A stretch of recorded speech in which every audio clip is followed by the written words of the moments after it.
A very good morning to all the students of class 6. My name is Prerna and I'm your English teacher. And today from your English book Skyline, we are going to be reading chapter number 3. So let us start reading this chapter. As I told you that this is chapter number 3 and the name of the chapter is A Girl with a Basket. So let us read the introduction of this chapter to find out what is this chapter all about. The lesson A Girl with a Basket is written by W.C. Douglas. During his visit to India, the writer traveled from New Delhi to Bareilly by train. In this lesson, he describes his journey and experiences during this visit. To know about this experience of journey, let us read the lesson. So this chapter, as the introduction states, is written by W.C. Douglas and he's talking about his journey in India. All right, so let us start reading this chapter. I had left New Delhi for the Himalayas. I was going as far as Bareilly by train and then by car to Ranikhet, an old British Army hill station located on a 6,000-foot ridge opposite a 120-mile stretch of snow-capped Himalayas. The train was slow and it stopped at all the way stations. At every stop, I swung open the door of my compartment and walked the platform. So, in the first paragraph, the author W.C. Douglas is telling that I was, traveling to Bareilly and then I had to go to Ranikhet. And then he says that Ranikhet is a hill station located on a 6,000 on a 6,000-foot ridge, that is a long narrow chain of Himalayas, and the stretch or the extent is 120 miles of snow-capped Himalayas. Snow-capped means covered with snow. And what happened that at every stop or every station, what did the author do? He would pull the door of his compartment and he would go to the platform. The platforms were packed with people: Sikhs, Muslims, Hindus, soldiers, merchants, priests, potters, beggars, and hawkers. Almost everyone was barefoot and dressed in loose white garments. I would ask at least 3 people before I could find one who spoke English. We would talk world affairs and every major topic the news of the day produced. So now the author is saying that at every station that I got down, at every platform, I could see a large group of people. The entire station was jam packed with people from different religions and from different occupations. And he's saying that almost everyone was barefoot. That means almost every person was without a pair of shoes or without a pair of slippers, and they were dressed in loose white garments. And then the author is also saying that it was a little difficult for me to find someone who spoke in English. In this way, I was trying to get the feel of the pulse of the nation, checking opinion against official attitude and reports.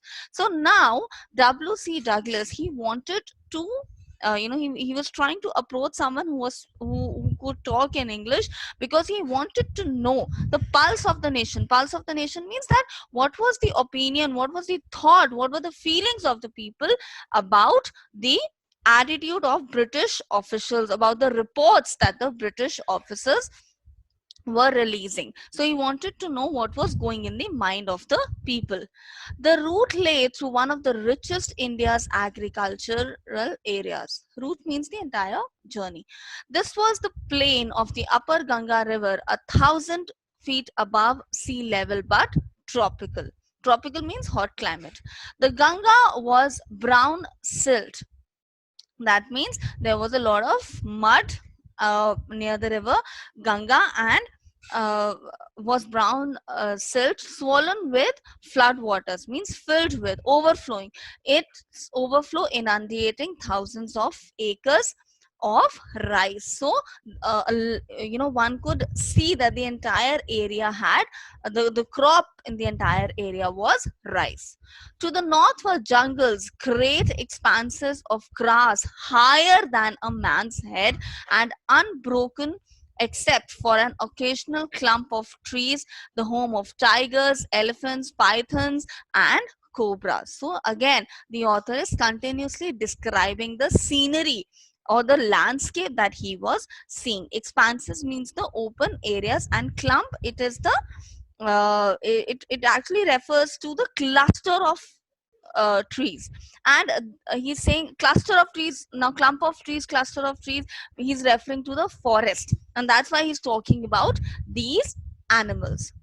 Everywhere else there was flat land running to the horizon, but dotted here, dotted means the there were patches of, there were the sacred banyan tree, or by rows of pucker trees shaped like elms. Elms is a sort of tree only, and having thick twisted trunks. Hot humid air was moving in from southwest. Monkeys, some of them mothers with babies clinging to them and riding underneath, swung off trees at the stations, looked for food. So swung off means jumping. So the monkeys, they were jumping from trees because they were looking for food. The villages we passed had walls made of mud mixed with water and cow dung.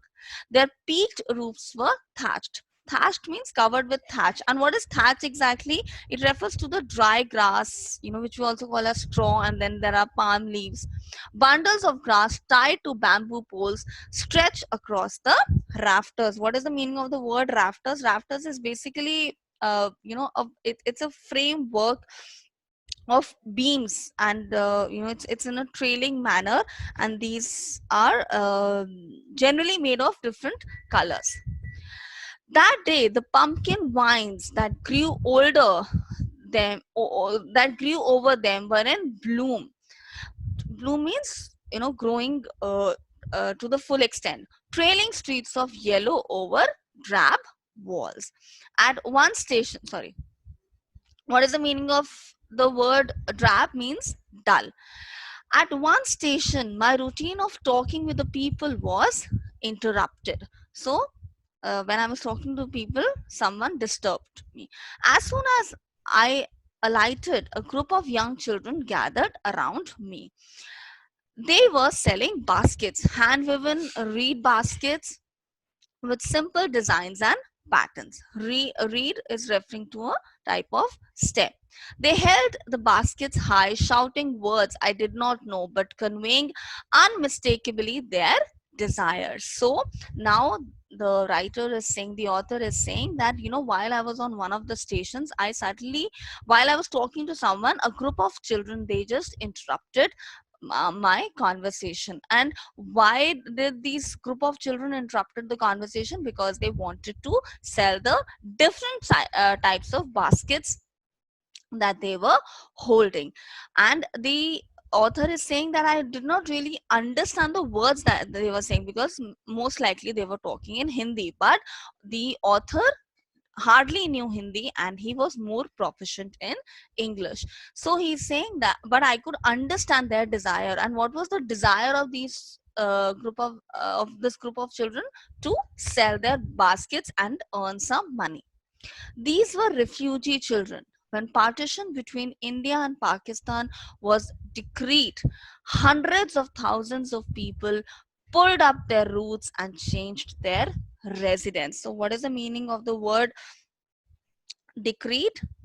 It means when something is actually ordered, or when something is announced. So when the when the partition was announced, there were a lot of people who were pulled up their roots, means the the place there where they actually belonged, they had to shift from that particular place. 9 million people left Pakistan and came to India, driven by the fear of religious fanaticism. What is the meaning of the word fanaticism? The meaning of the word fanaticism is madness. That how, on the name of religion, people became completely mad. People lost their senses and they started killing each other. They were poor people to start with. They were poorer as they began their long trek. For all they could carry was a bit of food and a few belongings. So now the author is describing the condition of the people who suffered during the partition, that how these group of people, they could only carry some food and their belongings, that is whatever belonged to them. Soon they were out of food. A few days after they started, they began to fall by the wayside from the weakness of hunger and died where they fell. So while these people were walking to reach either India or Pakistan, out of hunger, most of them died. The children selling baskets were sons and daughters of these refugees. They or their parents or relatives had gathered in the cities, setting up stalls, manufacturing simple articles, trying to make a living in markets already overcrowded. So, the author is saying that how these refugees actually were trying to earn money, even by doing petty jobs. They lived in cloth and grass sheds that lined the streets. Line means, like, in one complete line.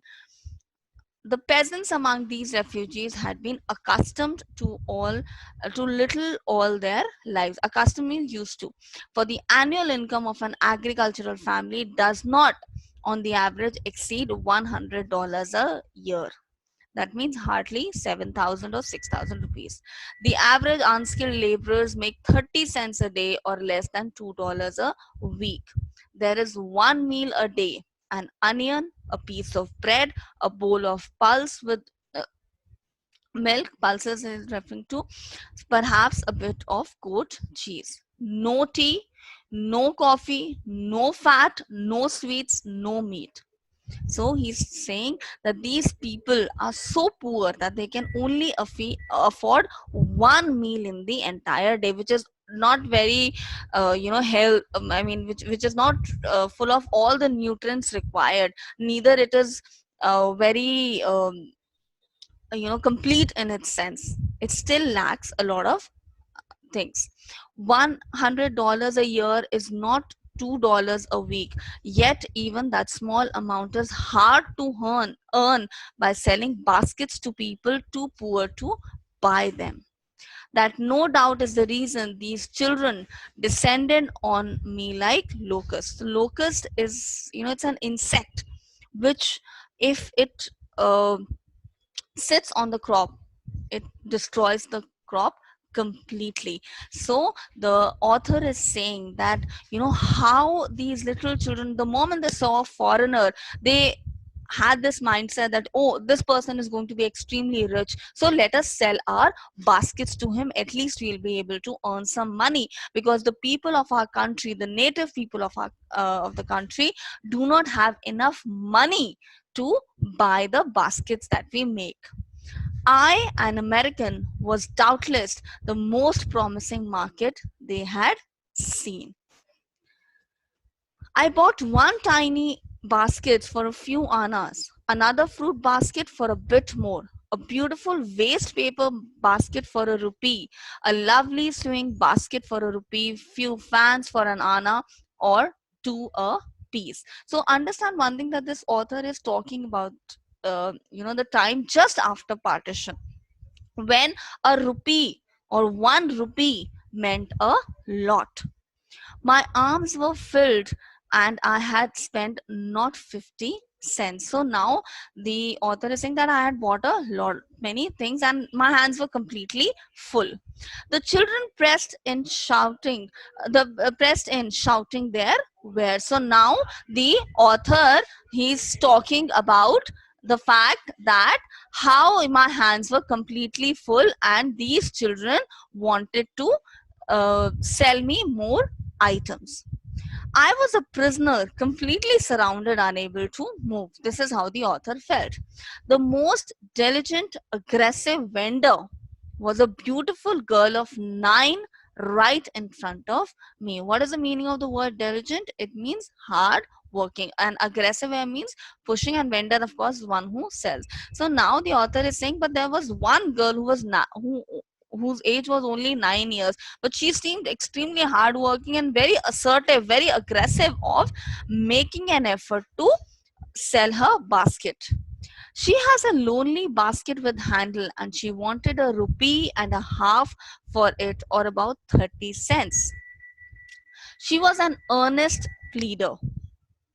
There were tears in her eyes. She pleaded and begged in tones that would wring any heart. So, the manner in which this girl pleaded me to buy the basket, the author is saying that anyone would pity on that girl, anyone's heart would melt. My arms were full. So, like in the previous lines, also, the author has said that he had bought so many baskets and so many other articles that now his hands were completely full. I had no room, means I did not have that space to, pick up anything now, let alone any need for another basket. So the author is saying that the question was not about I whether I need that basket or not, but I did not have space in my hands, to hold any other basket. Balancing my baskets and fans on my left arm, I reached into my right coat pocket and got a handful of change, perhaps 15 cents in all, which I deposited in the basket that the young girl implore, imploringly before me. I tried to explain that I could not buy the basket, but extended the gratuity as a substitute. So now what did the author do? He, because he did not have any, he could not hold any more baskets, his hands were completely full. So what did he do? He took out 15 cents from his pocket and he put in the one of the baskets that the girl was holding. So he wanted to say thank you to the girl, that thank you for your offer, but I don't need this basket. So what happened next? I realized at once what offense I had given. So the moment author put those 15 cents in that girl's basket, he suddenly realized that he had offended that 9-year-old girl. He had emotionally hurt that 9-year-old girl. This child of 9, dressed in rags, means torn clothes, and on the edge of starvation, raised her chin, reached into the baskets.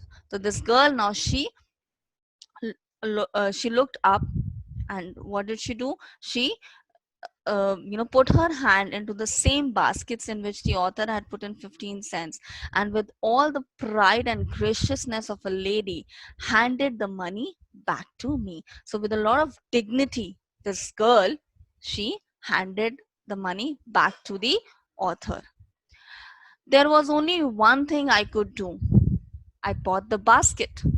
She wiped her ears, smiled, and dashed down the platform. So she rushed, uh, on the platform, headed for some grass hut that would have at least 30 cents that night. So this girl, she went back home happily and with a lot of dignity, because she was able to make some money by selling the basket. I told the story to Prime Minister Pandit Jawaharlal Nehru. I told him it was one reason I had fallen in love with India, that even a 9-year-old child had so much of dignity, so much of self respect. The people I saw in India, those in the villages as well as those in high offices, have both pride and a lively sense of decency and citizenship. They also have a passion for independence. So he's saying that the people of India are very decent, they're very well mannered, and they have a strong desire for independence. This beautiful child, born in squalor and poverty, so born in those conditions of hunger and poverty, uneducated in both grammar and manners, had given me a glimpse means a short look of the warm soul of India. Warm soul here refers to some soul full of self-respect and pride. Glimpse, as I told you, a brief review. And squalor is the dirty conditions, in those undesirable conditions. This 9-year-old child had told the author that the people of India are extremely decent and have a lot of self respect and they're very dignified. So, I hope all of you enjoy reading this chapter. Thank you so much.